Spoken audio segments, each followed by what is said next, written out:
Bismillahirrahmanirrahim. Assalamualaikum warahmatullahi wabarakatuh. Alhamdulillahirabbil alamin. Wa bihi nasta'inu ala umurid dunya waddin. Allahumma sholli wa sallim wa barik ala habibina wa syafi'ina sayyidina wa maulana Muhammadin wa ala alihi wa ashabihi wa ala manittaba'a huda ila yaumiddin. Amma ba'du. Bismillah, kita sekarang masuk ke seorang sufi besar. Katanya Rumi, cinta itu sifatnya universal. Karakter yang dimiliki semua orang. Agama apapun, dari budaya apapun. Tidak ada agama, tidak ada budaya, tidak ada peradaban yang tidak menganggap cinta itu luhur dan baik. Semua menganggap cinta itu luhur dan baik. Jadi itu rumus pertama. Kamu mencintai, itu tidak ada orang anggap kamu jelek. Apapun. Kecuali yang duniawi. Jadi cinta ini perasaan yang universal. Yang kedua, cinta itu obat. Obat dari kesombongan, obat dari kelemahan, obat dari duka cita. Cinta itu kan ketika orang berhubungan dengan sesuatu, tapi dia tidak memiliki pamrih apapun selain untuk yang dicintai. Ibu ke anak, orang tua ke anak, mungkin kamu dengan sahabatmu, ketika nggak nuntut apa-apa, kepingin yang kamu cintai ini bahagia, baik, unggul, dan bila perlu kamu berkorban demi kebahagiaannya, demi kebaikannya. Nggak usah ada balasan apa-apa, kan itu definisinya cinta. Nah, cinta yang kayak gini, ini melatih jiwa. Yang pertama apa? Jiwa jadi nggak sombong. Jiwa pecinta itu jiwa yang rendah hati. Kenapa? Dia tidak mikir dirinya. Kok kamu merasa pecinta tapi masih sombong? Belum berarti. Perlu latihan lagi. Dan pecinta pasti kuat. Ya kan? Jiwa yang kuat itu kan jiwa yang dia selalu ingin memberi, tidak minta-minta, tidak ingin dibalas. Kalau kamu memberi sesuatu dan masih ingin balasan, berarti belum cinta. Robiah Adawiyah bahkan bilang, ya Allah, kalau aku ibadah ini hanya minta surga, jauhkan aku dari surga. Kalau aku ibadah ini takut dengan neraka, masukkan aja aku ke neraka. Aku tidak butuh surga, tidak butuh neraka. Aku hanya butuh dirimu, butuh ridhomu. Tadi kan rumusnya bukan ilal jannah atau minan nar, tapi ilaihi roji'un, pada Allah. Sering saya ilustrasikan, surga dan neraka itu kayak semacam iming-iming biar kamu jalan menuju Allah. Kayak orang tuamu ngasih, belajar loh, nanti kalau belajar rajin tak beliin sepatu. Membeli sepatu ini surganya bagi kamu. Padahal maunya orang tuamu bukan sepatunya. Begitu kamu belajar, kamu akan pinter dan kamu akan ngerti manfaatnya pinter. Sholatlah, ibadahlah, zikirlah, biar kamu masuk surga. Kamu kan semangat begitu dipameri surga. Padahal begitu kamu tempuh jalan itu, sebenarnya kamu sedang menuju Allah. Itu memang diiming-imingi begitu. Karena manusia itu butuh reward konkret biasanya. Kalau rewardnya abstrak, orang geraknya susah. Tenang aja, besok di surga 72 bidadari gratis. Di sana bisa makan sak kapoi. Ini kayak diiming-iming, kamu kan terus jadi semangat. Sebenarnya kalau kamu jalan di situ, ya kamu akan ketemu Allah. Surganya dapat surga yang punya Allah kok. Masa ketika kamu sampai ke Allah, jiwamu tumanina sama Allah dicemplungin neraka, kan enggak? Ya pasti surga. Dan nikmatnya bareng Allah itu jauh melebihi surga. Nanti banyak teks yang bilang itu. Cuma kamu tidak bisa bayangkan. Bayanganmu kan sama Allah terus duduk jejer sama Allah. Tidak enak Pak, enak di surga Pak. Banyak bidadarinya. Iya. Pikiranmu masih material. Belum nyampe enaknya Yang punya pacar bisa menganalogikan. Ketika kamu duduk jejer sama pacarmu, itu kan seneng kamu. Duduknya setengah jam itu rasanya baru 1 menit. Pinginnya berlama-lama bareng terus. Itu karena sudah cinta. Sama Allah kalau kamu jatuh cinta juga begitu. Kayak Nabi Musa itu loh. Waktu Nabi Musa naik ke Bukit Tursina, kan Allah ngajak ngobrol. Musa, yang di tanganmu itu apa? Sebenarnya kan jawabannya simpel. Musa tinggal ngomong, ini tongkat ya Allah, kan beres. Wong itu memang tongkat. Tapi karena Musa ini sewenengnya disapa oleh Allah, jawabannya panjang. Ini tongkat ya Allah. Tongkat ini kalau saya pukulkan, dia bisa jadi ular. Kalau saya angkat, jawabannya panjang itu. Ya kalau Allah mau bilang, emangnya aku tidak ngerti. Loh, tapi Gusti Allah ngerti dan ya dibiarin aja, ya nggak dimarahin. Kenapa? Karena sudah saling jatuh cinta. Bareng sama Allah itu enak. Kok kamu masih membayangkan, belum terbayang Pak enaknya bareng sama Allah, itu memang berarti kamu belum jatuh cinta sama Allah. Ya latihan jatuh cinta. Orang Jawa punya rumus, tresno jalaran soko kulino. Ayo dikulinakan sama Allah, apa dikulinakan itu? Dibiasakan. Akrab sama Allah, nanti kamu akan jatuh cinta. Nah, cintalah yang bikin alam semesta ini bergerak. Jadi, gara-gara ada cinta ini loh, alam ini bersatu dan berpisah. Orang tua sama anak, habis bersatu, berpisah. Berpisah ini juga tanda cinta. Kalau orang tua tidak mau nyapih anaknya, padahal berat nyapih anak ini, tidak tego nyapih anak, tapi harus disapih. Kenapa? Karena cinta. Jadi pertemuan dan perpisahan itu banyak ya karena cinta. Kamu melepas masa mudamu menuju masa dewasa. Janjane pinginmu mbok saya muda terus, nggak bisa. Hidup itu ada pertemuan, ada perpisahan. Dan biar jalannya on the track, dasarnya harus cinta. Jadi cinta adalah yang menggerakkan dunia ini. Dan cinta yang bikin kita, kalau bahasanya Rumi, karakternya menuhan. Semakin tulus kita cinta pada apapun, karakter kita akan semakin menuhan. Menuhan itu semakin spiritual.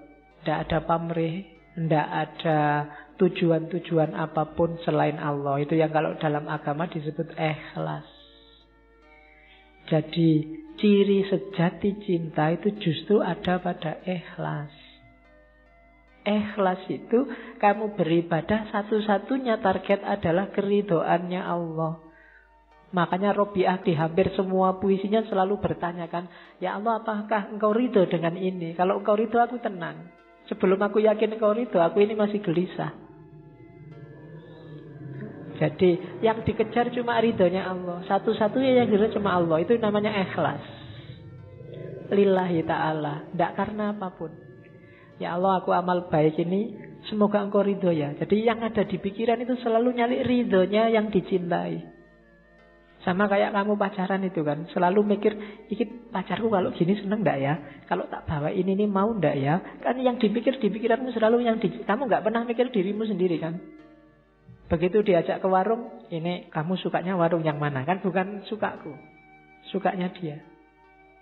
Jadi ketika orang jatuh cinta, egonya hilang. Dia tidak ngomong aku lagi, tapi ngomong kamu. Kalau kamu jatuh cinta ke Allah juga, bukan akumu lagi yang bilang, tapi ridhonya Allah. Apa sih maunya Allah?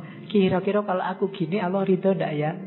Begitu kamu ujian mau nyontek, ini kira-kira kalau aku nyontek Allah ridho enggak ya? Anda Bapak Allah Maha Pengampun, ha? Waduh, wae itu akhirnya. Iya. Ya kamu yang ngerti lah. Oke, terus.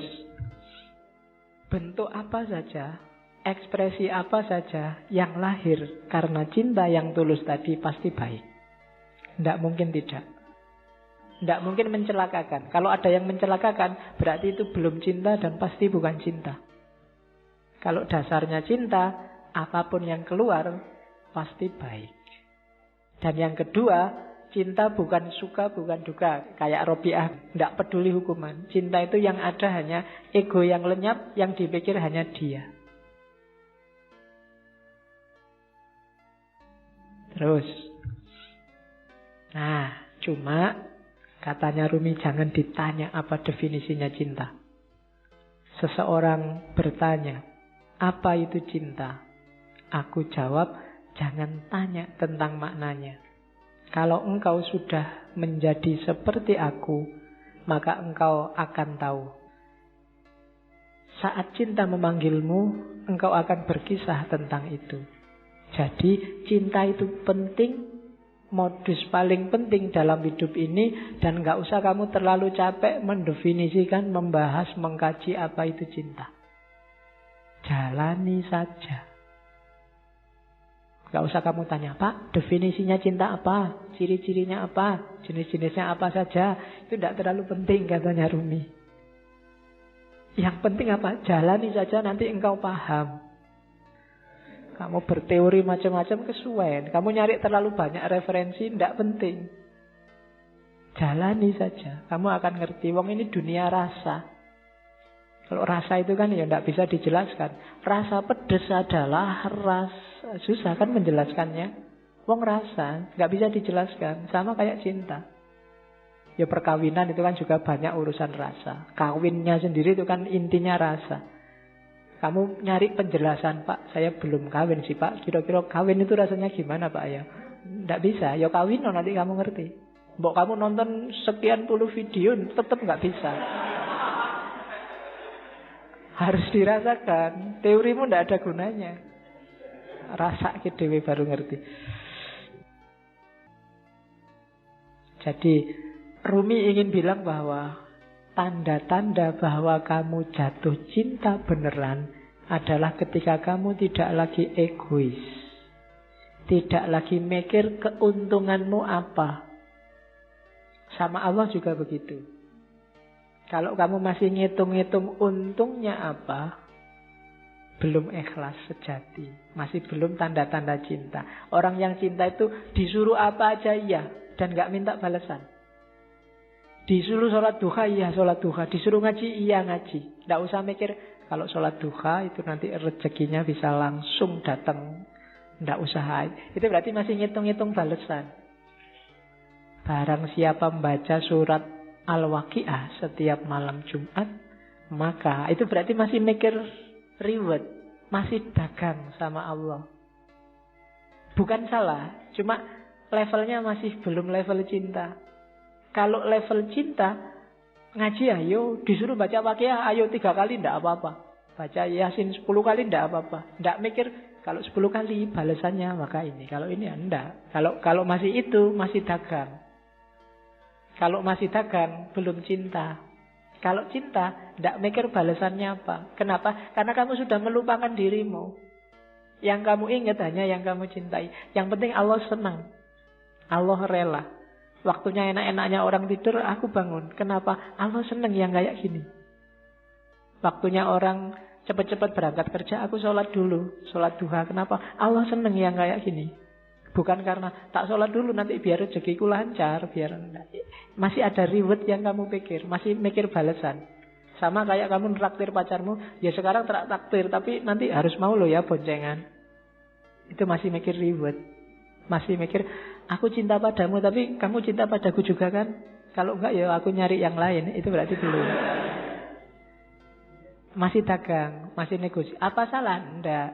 Cuma levelnya masih belum level cinta. Ketika belum level cinta, ya harus dinaikkan lagi, masih negosiasi, masih bukan Allah satu-satunya. Tapi jalannya sudah menuju Allah, tapi masih belum ikhlas. Karena ikhlas itu tidak mikir balasan. Sodakolah 1000, maka akan kembali 700.000 karena dilipat gandakan 700 kali. Ini kalau masih hitung-hitungan, itu kesenangan koruptor-koruptor.